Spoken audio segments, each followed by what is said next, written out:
Network Entertainment. Hi, I'm JB.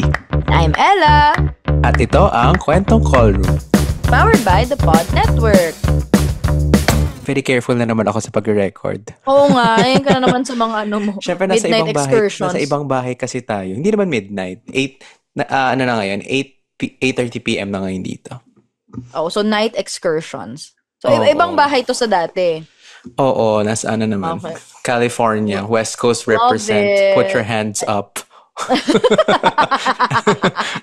Pero Pero last na to. Last mo na yan, tapos ano ka na, Hindi, diretso last na na, dito. oo, tsaka last na recording na natin na ganito. Ay, okay. Yes. So, huling ano mo na, US recording. US recording! Yes. Oo. Recording tour. Kumusta naman ang West Coast versus East Coast, Besh? Ano nga ba? Masaya dito sa LA. To be in fairness, Wow. siya na yung favorite city ko na West Coast. Kasi Ah, nakapunta na in ako a sa what way? Arizona, sa Utah. Maganda yung weather. Kalma Pero hindi yung daw mga commutable tao. dyan eh. Hindi nga siya commutable. So parang ako ay nakarely sa pinsan ko kapag lalabas. Eh syempre nag-work din siya. So ayoko rin namang guluhin masyado. So kagaya Pero today, sabi nga, taong bahay tayo today. kaya wala kang ano kasi wala naka-work siya ganyan. Oo, hindi. Actually, nahiya lang ako na magpahatid kasi medyo malayo-layo kasi. Like, for example, na nagpunta ako ng Disneyland, siguro mga 30 minutes na biyahe. Tapos, highway yun ha. So, malayo talaga siya. Hindi ka tulad sa atin pag 30 minutes, parang malapit lang naman yun technically, pero traffic Yeah, lang. oo. Tsaka So, ano yun. dyan, parang sabi din nila na yung mga nasa West Coast, mas bagal sila maglakad kaysa East Coast. Kasi Oo, mas laid back nga sila. Oo. Mas Oo. chill energy sa West Coast. Pero ang daming anyway, Filipino. mas maraming Pinoy dyan kaysa sa East Coast. Kaya Oo. dyan may Jollibee. Tingnan mo, sa East Oo. Coast wala masyado. Mas Kaya yung maraming Jollibee, dyan. parang siguro nakakatatlong Jollibee na ako this month. See, ang galing. Oh, kumusta yung Jollibee dyan? Dapat na ganun ka. Afam reacts. Afam. Okay naman, mas masarap syempre sa Pilipinas. Pero medyo similar naman Talaga? yung lasa nila. Oo. Similar naman. Okay. Ayun, so maraming Filipino, tapos parang mga Filipino nurses, ganyan. Ay, ayan. So Mga marami pa rin Filipino talaga, no? doctors. Tas yung doktor ng pamangkin ko, Filipino. Mga ganun. Oh. Diyan din nag-work dyan for a time si Mommy. LA yun eh. Long Beach. Not LA, California. Long Beach, California Long siya Beach, nag-work. nakita ko yun. Diyan siya. Yes, nakikita. Anong Yung naging long work na beach. niya? Di talaga nagchikahan. Anong naging work niya? Nag-alaga siya ng matanda dyan. For a while. Kaya siya wala nung high okay. school ako. Shout out sa aking Okay. mommy na napalaki ako. Wow! Naging MMK. Napalaki ako at napagtapos ng high school, college, etc. Ayan. Bumalik siya hindi dito, ko alam college yun. na ako eh. Shout out sa Hindi ko aking lang ito ina. nalalaman. Sige. Ewan ko sa'yo, di mo naman Hindi, pero parang tinatanong. alam ko na nga na ng ibang bansa ang iyong mother. Parang alam ko Yes, yun. both silang wala noon. Kaya Oo. inalagaan ako ng aking tita Yes. during my high school years. Ayan. Pero bakit nga ba, Besh, relevant yung observation mo na maraming Pilipino dyan? Hindi kasi, merong recent article na lumabas. Ang sabi Okay. ay, ano nga yung sabi dun sa article? Yes. Yung title ay, Nursing med grads in the Philippines get little support and low pay in local hospitals. Ateneo study. Tapos kasi nandun sa article kasi na umaalis-alis na yung mga tao sa Pilipinas. Sige, pag-usapan natin later on, no? Pero, yun nga, parang, mahalaga siyang pag-usapan kasi as you've observed, marami significantly yung mga nag-work dyan na Filipino. And, one might assume na it's because gusto nilang makakuha ng better pay, better quality of life, better services din, no? So, ayun, given this article, hindi naman siya bago technically kasi we've True. been observing this for a while and may time nga na around the time na nag-college ako, kaya rin isa sa mga naging options ay nursing ay dahil nga maraming popular choice ang nursing by that time since may opportunity nga to go abroad. So yun, I guess it's something na mapag-uusapan every now and then and given this article, magandang time na react, ano ba to? React, letter sender-ish, ano ba siya? Reacts. Commentary, ayan. So, Commentary para mas professional. ay, wow. Yes. Commentary. Commentary, naisip ko mga sports keme. But anyway, so bago yan, Besh, sino tayo? So, we are Kwentong Callroom Podcast. We are best friends. Hala, parang nakalimutan ko na yung spiel sa Tagal. We are best friends and doctors, and our goal is to demystify and humanize medicine. So sa mga recurring listeners, salamat at nandito pa rin kayo. At nakikita nyo na yung changes sa aking environment, sa aking buhok na hindi ko pa pinapagupitan kasi malapit naman na umuwi. So parang tiis-tiis na lang, magkano din yung Pilipinas pagupit. na lang. Oo, ganyan. At salamat sa suporta ninyo at sana nakasubscribe din kayo sa YouTube, no? Yes! Yes! Please, puntahan nyo kami sa YouTube. Dagdagan nyo naman yung views namin. Oo, mag-subscribe naman kayo doon, mag-like, ganyan sa Spotify pa rin. Follow, hit the bell button para ma-notify every month. Ay, nalaglag yung earphones ko. Monday, 5 p.m. Oh. Diba? Oo, tama naman. Monday, 5 p.m. Yes. Tapos may highlights the next day. Ayan. Para kung gusto mong makita yung mga and sa mga new listeners, welcome. Salamat sa pag-enter ng aming call room. Salamat sa pag-click ng link kung paano mo man kami nahanap. This is the type of content that we do. We like to talk about health workers' lives, about concerns that circulate in the field. And then we just want to shed light into some things that are not always talked about, whether outside the medical profession or even within the medical profession. Kung hindi nyo bet itong episode na to, marami na rin kaming ibang episode. We also talk about specialist lives. We talk about random musings in the hospital. Minsan serious din because there are things that really do affect us, not only as health workers, but as citizens. Ayan. So, Besh, let's go. Oo. Yung article na to, yung isang layer na nakita ko sa kanya, ito kasi isa sa mga way para mas spotlight yung mga research na ginagawa sa academe. Pag nakuha siya ng mainstream media, like ito, study to ng Ateneo, tapos parang nasa article, ililink namin yung article, makikita nyo doon nandun yung parang recommendation ng study. So wala lang, this is one way of communicating science kapag nakakarating siya sa journal, sa mga journalists. Kasi minsan, kung nakita ko tong study nito, hindi naman, disappointed but not surprised. Di ba? Parang hindi siya bago, pero at least nasa spotlight. Kasi dati, before naman mag-med school, hindi ko naman talaga sinesearch actively ang mga ganitong study. Diba? Kasi what reason would you have?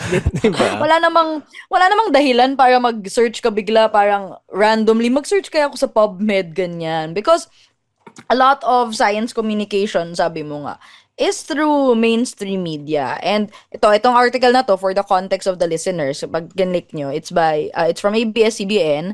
Tapos, ang nagsulat ay si Chedrick Gatchalian of ABS-CBN News. Ayan. So, basically, wala namang, kumbaga sabi mo nga, hindi siya bago, quote-unquote, but it highlighted a study that was recently published ba?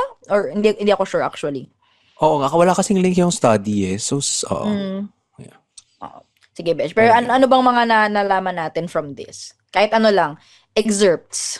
Oo. Sige, magbabasa ako nung parang mga strike. So, yung as a background muna, yung paper ang title niya ay Health Workforce Issues and Recommended Practices in the Implementation of Universal Health Coverage in the Philippines. So, yung title ng article. Tapos, yung isa sa mga findings ay many graduates feel lost and unsupported as they join the workforce. And then, gaya nga ng sinabi natin, hindi siya bago. Kasi kung i-click mo yung link nung next paragraph ay 2024 pa siya na article din na ang sinasabi doon ay the DOH recently recognized the lack of healthcare workers as among major roadblocks in achieving its goal of Filipinos to be among the healthiest in Asia by 2040. Recently lang talaga DOH. Char. Ayun. Nahanap ko yung article, Besh. Link na lang din natin. Pero, anong article? Yung mismong study. It's, okay. Kasi, okay. Sige. So, Ano full siya, text ano lang, article. full text. Tapos ano pala siya, it's qualitative. So, basahin ko na lang, background lang. Pero, disclaimer, hindi namin na-interrog o nakita yung data mismo. Pero ito yung sabi na, Kilala ko ibang focus. authors. Ay, wow, love it. Oo, si Ay, oo Doc nga. Ryan, tsaka si Johanny. Oo nga. Well, of course, the Tsaka si former Dr. DOH Secretary, Dairit. Yes. Tapos sabi nga ay focus group discussions and key informant interviews yung method na ginamit. Oo. With health policy makers, UH implementers at Oo. different levels. So, mostly admin. So, what's Meron ding article, healthcare. Besh? Char. Naging Nag-appraisal na na siya, pala ng naging article. cut. Meron ding healthcare providers and patients. Tapos, Oo. At saka iba-ibang ah levels. so we Tertiary, so hindi secondary, natin, primary.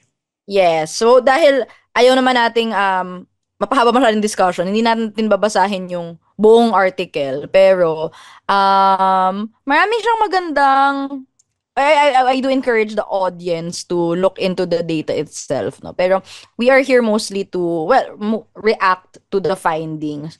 Pero yun nga, as you said, hindi siya nakakagulat in the sense na this is something we've heard before.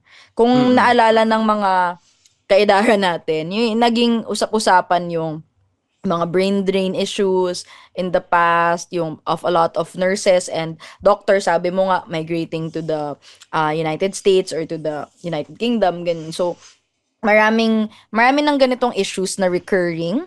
And yung mga sinasite nga ay a lot of it is from lack of support from the hospitals, whether private or public. Tama ba, Besh? Yun din yung yung sabi nung article. Oo. Tama. Tapos, may sinabi pa dito sa article na fewer than 8 doctors per 10,000 people. Na, ano yun? Malaking bagay yun. And I imagine, nagbabago pa yun depending on the area. Kasi a lot of the doctors are concentrated in a lot of urban areas naman. Tapos, sabi pa dito, there are 127,000 vacancies for nurses, particularly in rural and private facilities. Ayun. So, Oo. Sa ganyan kasi, kung doon muna tayo sa doctors, konti talaga yung nagiging doctor dito kasi, well, at least, for example, sa mga kakilala ko, nagpupunta talaga sila sa ibang bansa for better opportunities. Tapos, ito ngang 8 doctors per 10,000 people, siguro ano lang to parang national average pero mas malaki yung may inequities talaga to na mas malala yung sa rural area, sa mga geographically isolated and disadvantaged areas, mas grabe yung ratio ng ganito. Yes, oo. Tapos yung sa nurses naman, ang daming vacancies, no? 'Di ba? Tapos sa rural areas and private facilities. Ikaw, Besh, as a nurse, anong palagay mo ang mga causes nito? Bakit ang daming vacancies? Well, one of the main drivers siguro ay pay. Yung mga government institutions may salary grade yan, but the pay grade may differ in other areas. So in private, they may be lower. In my interviews with some of my nursing friends, mas mababa daw di hamak ang private kaysa sa public institution. So, kapag medyo nahirapan kang maghanap ng trabaho dito or makahanap ng work that fits or adequately pays for your necessities then, the tendency really is to go abroad. And even among my friends who are already working in public hospitals, ang nakikita kong tendency or at least career trajectory ng karamihan ay pa-abroad talaga. A lot of them will work here in the Philippines for a number of years. Pero mapapansin talaga namin parang biglang in a few years, aalis na ulit, tapos mapapalitan ulit sila, tapos makikita mo sila nasa UK na, nasa Di ba nung residents US tayo, na. parang ano yun, parang unti-unti nawawala yung mga kakilala nating nurses. Tapos Oo, parang pagbalik, oo. kagaya nung ngayon, feeling ko pagbalik ko, wala na akong kilalang nurses kasi nag-aalisan na sila Meron pa lahat. naman. Meron pa ba? O sige. Oo, meron pa Pero naman. yun. Pero, yun nga, parang mas marami yung kilala kong umalis kaysa mga kilala kong nagstay. Meron pa rin namang nagsistay. Pero a lot ay mas na towards abroad yung mga Oo. goals. And yung iba nga, pag tinatanong ko, sinasabi nga na kung mas bata daw sila or kung hindi lang daw nandito yung family nila, baka ganun din yung maging choice nila na mag-abroad So nga. yung mas nakikita mo ay yung mga mas younger nurses ang umaalis, no? Yung mga younger Yes, younger batches. or yung mga wala pang pamilya. Oo, Yan. oo, oo. Kasi naman, kahit Mm. kukumpara mo yung private, mas mataas naman talaga yung public. Pero kung kukumpara mo yung Yes, cost yes. of living, yung Mm. ibang work, yung opportunities abroad, talong-talo talaga. Kahit sabihin mo Yeah, malaki yung cost of yeah. living, for example, sa US, malaki yung Mm-mm. sweldo, tapos tumatapat din yung cost of living, pero nakakapag-save pa rin sila.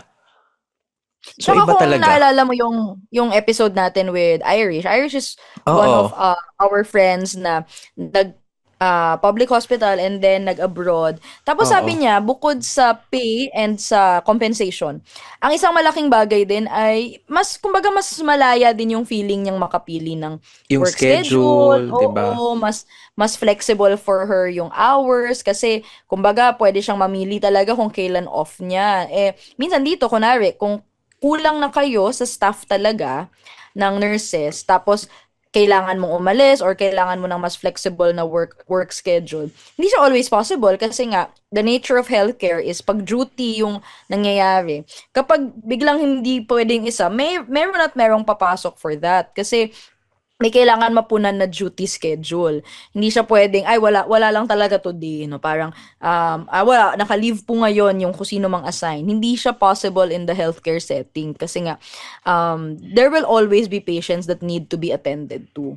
Oo. Ayun, so, sadly, nangyayari siya, sabi mo nga, hindi surprising na, ganun yung, response dito. Tapos, dati, nagbago na din yung attitude ko towards it eh. Kasi, dati, may ano pa yan eh, may element pa yan ng judge mo sila kasi umaalis, ganyan. Pero ngayon, dati ano yun ako nun eh, I was a very idealistic student, ganyan. Ngayon na makikita mo talaga yung realities of living in an adult world na kailangan mo talagang mag-fend for yourself. Ang hirap din namang ipagkait yung mga ganong opportunities. Hindi ko na masisi yung mga batchmate ko, mga kakilala ko, mga kaibigan ko for choosing to pursue a career abroad. Kasi nga, kung better naman talaga yung makukuha nilang benefits in the long run, titiisin talaga nila yung mapalayo sa family. Hindi yun madali yung pipiliin mong mag-uproot, pipiliin mong mapalayo sa family. Hindi siya basta pinili mo lang maglamyerde. Hindi naman ganun eh. Kasi mahirap ding mag-abroad in the sense na whole new environment yung haharapin mo. It also takes its own sacrifices, it also takes its own effort for you. So, hindi yun madali, pero mas pipiliin nila yon para sa reward na makukuha nila doon. Totoo yan. Kasi yung pinsan ko din, sa totoo lang, mas Mm, gusto niya sa Pilipinas. Pero mm, dahil nga sa mga circumstances, kinailangan niya mag-abroad. Medtech siya. mm, Tapos mm, sa Pilipinas, iba pa yung iba pa yung provincial rate, iba yung sweldo sa probinsya kumpara sa Maynila. mm, Mas mababa, pero yung bilihin, hindi naman din gano'n nagkakaiba sa mm, Maynila at sa mm, probinsya. So dahil doon, hindi sila nakakaipon, nagkaroon na siya ng baby. So siya, pinili niya mag-abroad kahit siguro para mga 2 years old pa lang ang anak niya. Tapos parang it took her 2 years para mapasunod yung family niya.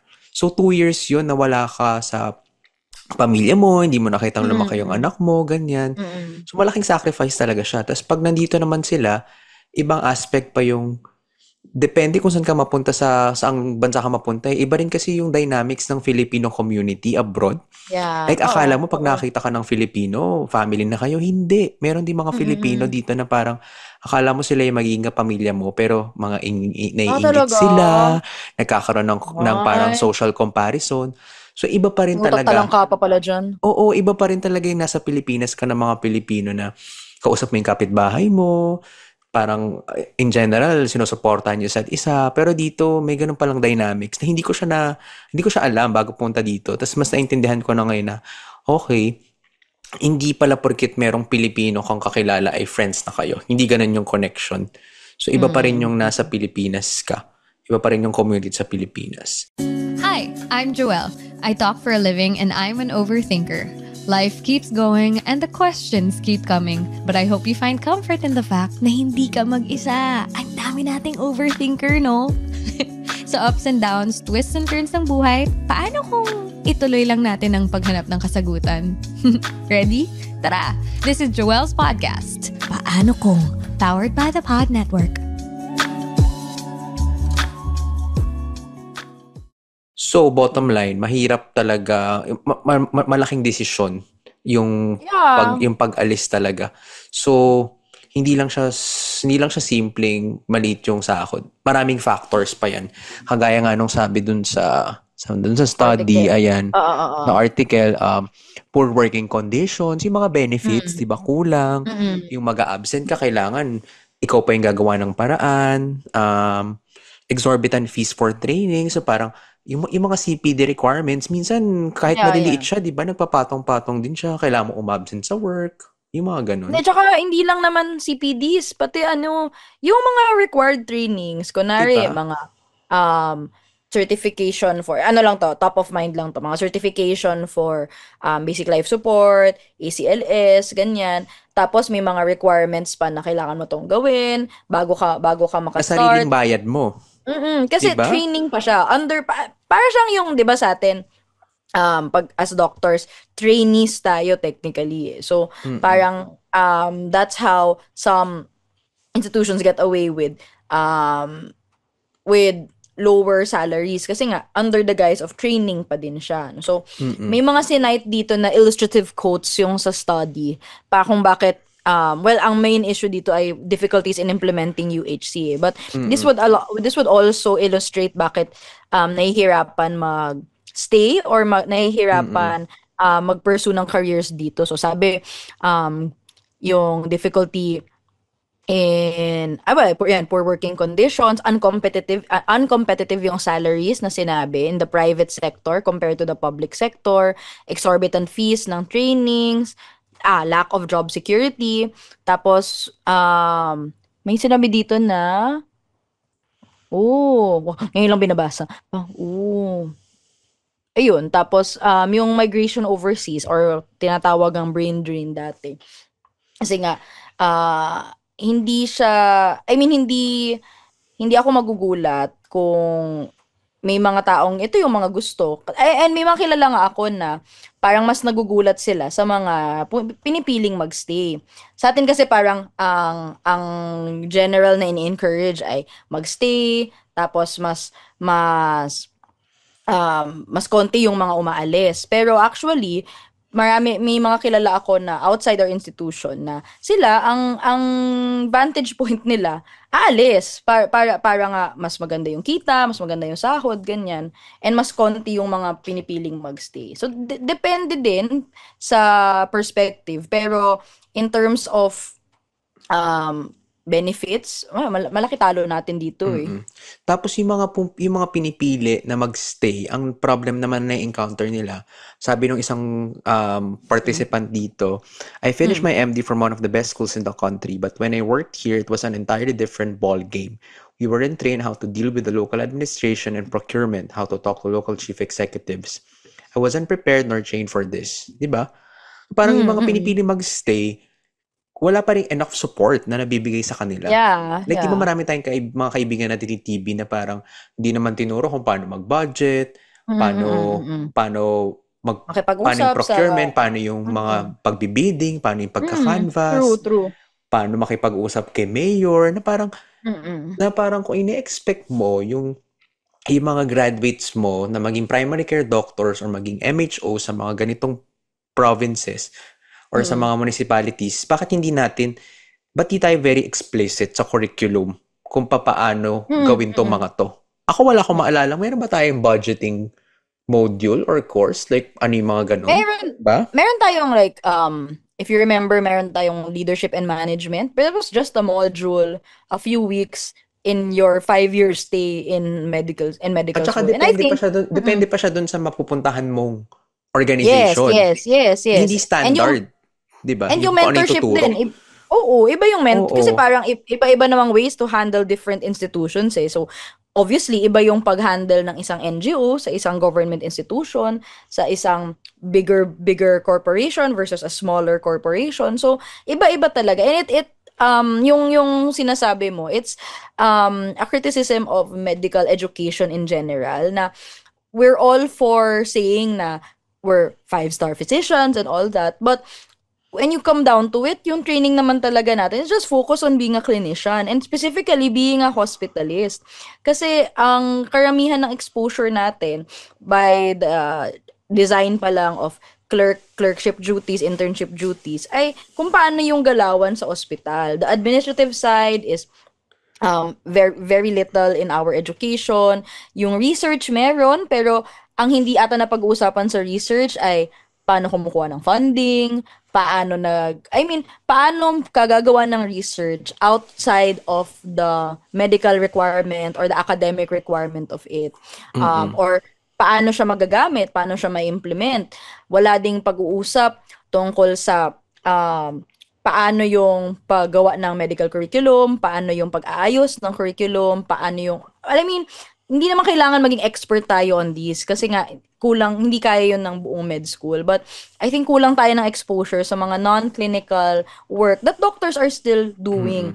Nurses and doctors alike actually. Kasi maraming setting kung saan natin pwedeng magamit yung MD degree natin as we keep saying here on the podcast. Pero we're only equipped in terms of being a clinician, and you could argue, some would even argue na even that ay kulang kasi may iba na sinasabi nila na feeling nila hindi pa sila adequately prepared after the board exam.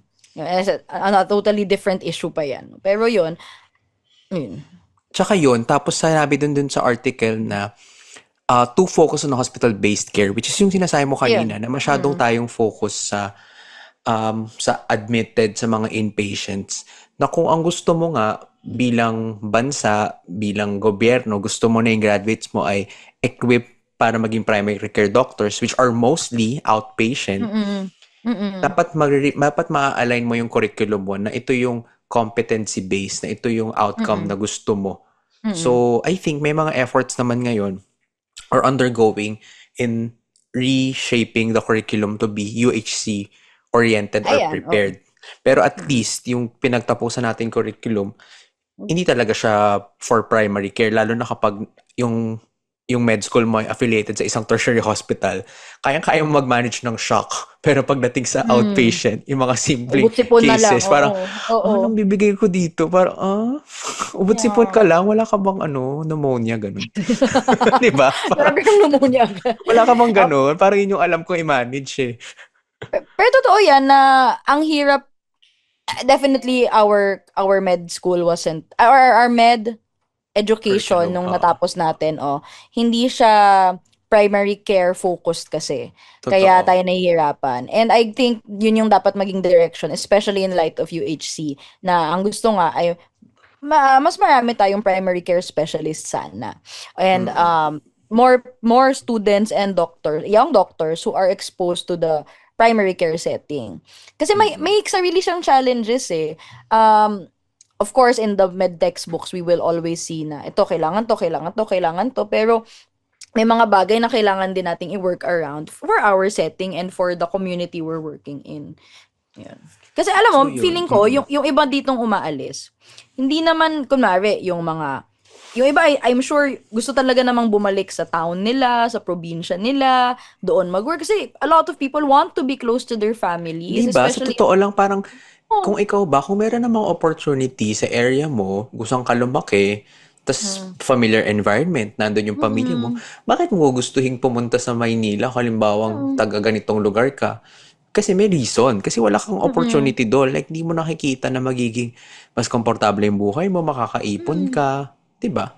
Kailangan mong kumain. And diba, ang ganitong career naman is just one part of development. So, kung gusto mo rin naman kasi talaga na magkaroon ka ng growth, magkaroon ka ng sustainable income, magkaroon ka ng environment na safe para sa'yo, gusto mo ng lugar kung saan malaya kang makasabi ng gusto mo, malaya mong magagawa yung gusto mo, yung may enough time ka for both rest and for productivity. So, hindi siya mga bagay na dapat, there are not things na kinakahiya na gusto mo, lahat tayo gusto yon. So, hindi pwedeng ang isagot lang natin sa mga to ay, kailangan nagtitiis tayo, kailangan Ay, hindi nagtitiis-tiis tayo pwede. sa mga, hindi pwede. Lahat tayo gusto ng komportableng buhay. And I think the systems should be more optimized so that we can give them without sacrificing service. Kasi, and in a workforce that requires service like this, kailangan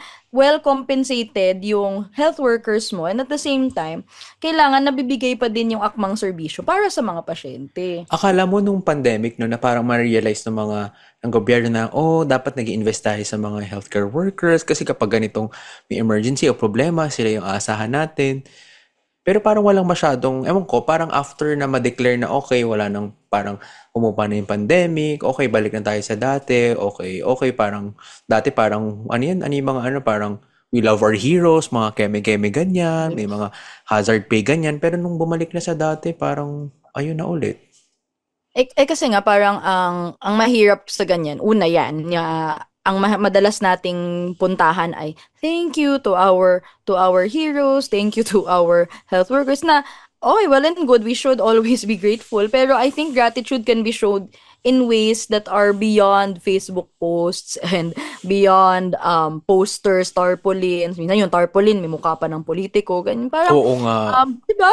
There are more sustainable, more concrete ways to show that health workers are appreciated, 'di ba? And this goes beyond beyond monetary kasi we have health workers also na hindi rin nakakuha ng akmang benepisyo bukod pa 'yan sa hazard pay, sa mga leave, yung iba hindi rin nakakuha yung akmang sick leave, yung iba yung tamang mga rights nila. So, ano siya, kailangan ang tawag dyan, yung perspective natin in supporting health workers should be expanded para alam natin kung ano yung mga kailangan nila. And pakinggan natin sila kasi kahit na may mga systems in place, minsan hindi pa din nararamdaman ng health workers mismo yung support na kailangan nila.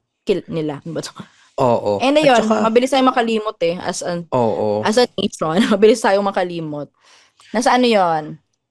Smaller and smaller circles. Yung time and forgetfulness are the allies of abusers. Yeah. At saka ibang usapan pa yung bukod sa undercompensated ka na nga, overwork ka pa. Like halimbawa sa health center, yung isang nurse, yung isang PHN doon, may hawak siyang multiple programs, pero yung bayad sa kanya pang isang tao lang. Pero yung trabaho niya pang ilang tao. Yung doktor, yung marami siyang hawak na program, nakiklinik siya, nag-admin work siya. Tapos, I mean, dito kasi dahil parang nag-internship ako sa isang health center, makikita mo talaga na marami silang doktor doon, meron din silang mix of admin and clinical work, pero hindi sila sobrang overwhelmed. Na marami kasi sila. Marami yung patient, pero marami rin sila. Dito kasi sa atin, marami na nga yung patient, kaunti pa sila, undercompensated pa. So parang kung ikaw nga naman, kung may mag-offer nga naman sa ibang bansa ng better opportunities, parang mahirap naman tanggihan, di ba? Kung i-honor Yeah. naman yung skill set mo, kung mas i-value ka as a professional. Mm-mm. Kaya kung may magtatanong sa akin kung tutuloy ba niyo yung pag-abroad, ganyan-ganyan, ako kung yun yung tingin mong kailangan ng buhay mo ngayon, hindi ko ikaw pipigilan kasi buhay mo yan. And kung doon mo nakikita na mas makakaahon ka, mas magkakaroon ka ng opportunities for your own growth and for your family stability, ako go. Hindi yun bagay na dapat ipagkait sa'yo. Ito, Besh, as a closing, yung mga proposal nila na parang i-require na mag-serve muna dito sa Pilipinas. Meron sa dulo parang yung recommendation eh. In 2023, a proposal was filed seeking to mandate new Filipino doctors and nurses to work in the country for a year before they can serve other countries. Kung ako ang tatanungin, like yung sa atin, yung RSA, kung at the start ay pinirmahan mo yun at nag-agree ka because you get a subsidized education, at least at that time, sige, kasi part of the agreement yun. Pero to require everyone, regardless private or public, to serve for at least 1 year, with reservation, basta may kasama siyang improvement na systemic. Kasi kung ibaba-need solution mo lang na lahat lang mag-serve for 1 year, Baka magpe-prepare lang yan, baka mag-prepare lang yan for USMLE habang nagsiserve for 1 year. Actually, yung sinabi mo, parang, kung sasabihin mong 1 year, kung tutuusin, yun na yung time it takes to prepare for migrating abroad. Ganyan, around that time din yung pagtitake ng mga nurses ng NCLEX, tapos pag-aasikaso pa ng visa, pag-a-apply pa doon. Parang, more or less, 1 to 2 years na yun eh. So, actually, that's what happens. Even those who are under RSA, yun yung ginagawa nila. They seek employment here, tapos alis sila kapag okay na lahat. And, well, again, hindi ko sila pipigilan kung yun yung choice nila. But I do see na RSA can be seen as a band-aid solution as opposed to improving the work environment that's already available here. I guess, hindi naman siya tipong at the very least, at least may mga nag-work dito. But I don't think it's a sustainable solution kung gusto mo na long term magstay talaga dito or ma-retain natin yung workforce ng mga nurses and doctor. Kasi may buhay nila yan eh. Hindi naman natin sila mapipigilan kung anong magiging choice nila. So, maraming kailangan gawin, and I know that to reform the system, that's not as easy as it sounds. It's two words na, reform the system. Tatlo pala. tatlong words. That's 3 words, but that's not so easy kasi the system is broken in many parts. So, kailangan siyang i-overhaul na matagal na proseso, and I don't imagine that it will happen in 1 to 2 years. Pero at least, there's recognition that the problem is there and the problem needs to be fixed. Kasi kung pikit mata lang tayo dito, wala talagang mangyayari. And magiging issue lang din tong ganitong articles over and over in the next few years. Ayun. Ay. Akala ko ba chika lang to? Bakit parang... ganun talaga. May kasamang makatotohanan.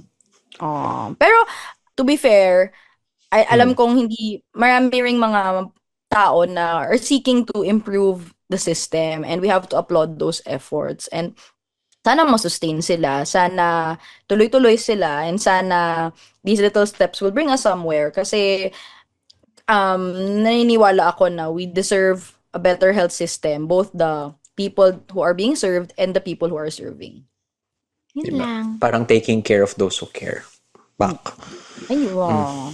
So, yun, sana, mga ganitong usapan yung mapag-uusapan dito. Hindi laging ganito kabigat, no? Minsan naman nagtatawanan lang kami. Pero yun, these are the types of conversations that should be discussed. And even among your circles, we encourage you to discuss it also.